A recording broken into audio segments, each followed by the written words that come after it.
And in terms of the statistics, so are my Timberwolves. And let's talk about Darko Milicic right now. I think a lot of people are like, okay, I'm loving what he's doing right now, but can I count on him? Can I rely on him? Can I trust him? Look at his career numbers. For the number 2 overall pick in the famed draft of 2003, but deal with the last 6 games. 16.5 points, over 8 rebounds, 4 blocks, which is the most by anybody since November 15th. Big minutes, big stats. He's the number 1 shot blocker in the league right now at 2.94 per game. But will it last? You know what, folks?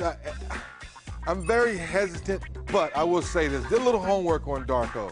I forgot when he first came over here, he was 17 years old, about to turn 18, still a young man, still trying to find out who he is as a person, let alone as a basketball player. And now I think that person found out, oh, I do know how to play basketball. I do know how to block shots. I do know how to be consistent. And now he's getting the minutes to back it up. And Kirk Rambis has finally figured out that you can run a variation of the triangle. Don't force feed it. And these young guys are starting to respond to it. I am cautiously optimistic about Darko Milicic. I can't sit here right now and say he's a fully grown player. He's fully blossomed. He's good to go.